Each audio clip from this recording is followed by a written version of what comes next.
Hello readers, and back to paradise. I am going to be talking about all of the books that I read in April this year. Still not quite sure how I'm going to fit them all in the thumbnail, but I guess you've already seen how I managed to do that. The first book that I read for this, technically last month, was Twilight by Stephanie Meyer. I gave this book a 4 out of 5 stars on Goodreads. I have never read the series before. This is my first time going through it because of the new Midnight Sun release.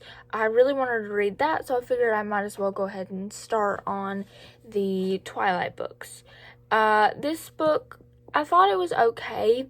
It was a good book, but there was not much to it other than like the movies, because I saw the movies first, and it just didn't have the quite appeal of a 5-star book, so I gave it 4 out of 5 stars. But I think everybody knows the story. You either love it or you hate it. I've never really met anybody that's in between on this book. The second book that I read was All the Bright Places by Jennifer Niven. This book, the book hype got me. I'm just gonna say that.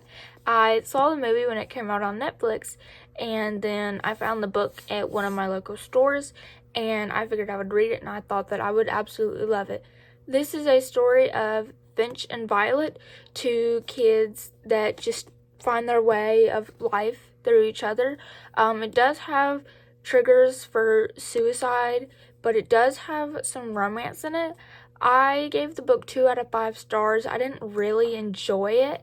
I definitely would say that in this case, the book was not better than the movie at all, but that's my opinion.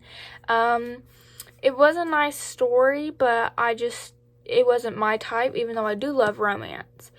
But I didn't see the appeal, and it seemed to be very slow read for me. Next book I have is 5 Feet Apart by Rachel Lippincott with Mickey Daughtry and Tobias Iakins. I saw this movie. I absolutely loved it. I even have the movie on DVD. I loved it so much. I thought this book was absolutely perfect in every single way. It follows these two characters and their journey with CF, and they end up falling in love. But of course, CFers can't be around each other, so he ends up having to let go of Stella, which turns out to be absolutely awful. I cried when I watched the movie, and every time I read the book, I do. This was a reread for me, but I still loved it, and I would absolutely give it 5 out of 5 stars. Once again, this time I have another 5 out of 5 star read. I have The Outsiders by S.E. Hinton.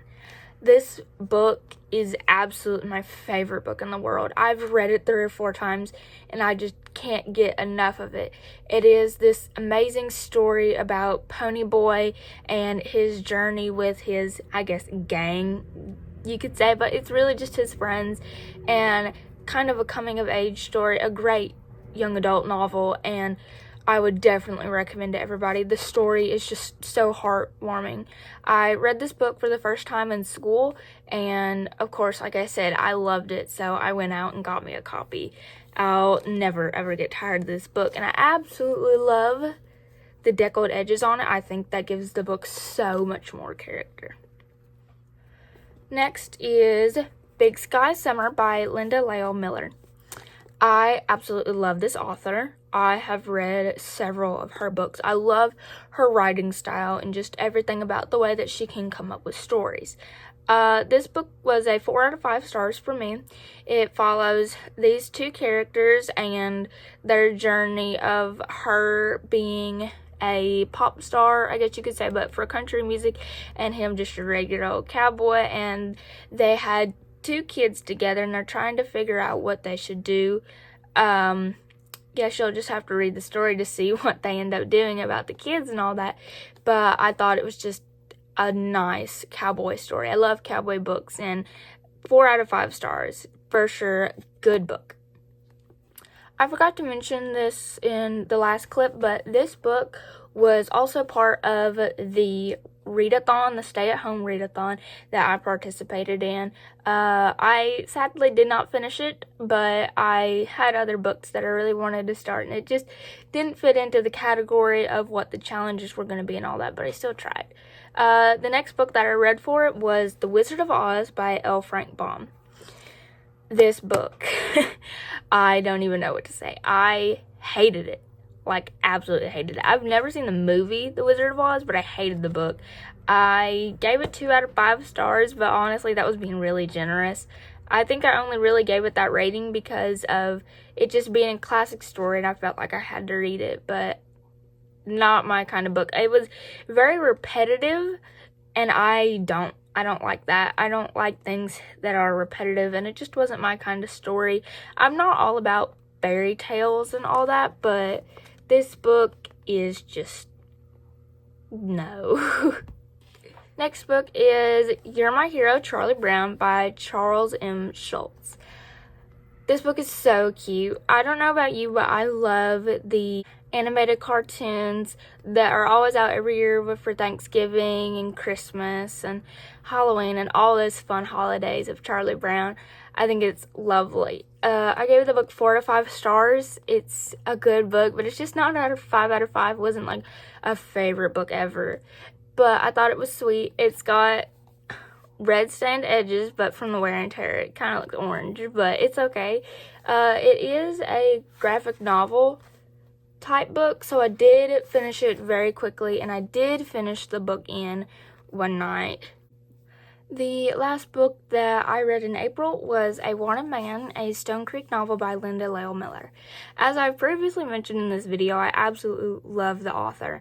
I gave this book 3.5 out of 5 stars because it was a great story, and I loved the story, but in the beginning, it was very slow for me, and it took me a while to get into the book, as well as it took me almost 2 weeks to finish the book because I couldn't get into it for about the first 100 or so pages, but then the story just seemed to pick up all of a sudden, and I just fell in love with it. It follows Rowdy and Lark as in the 1900s, and how they fall in love, and he's an outlaw, and Lark is running from an abusive husband, which is absolutely not a good thing to ever happen to anyone.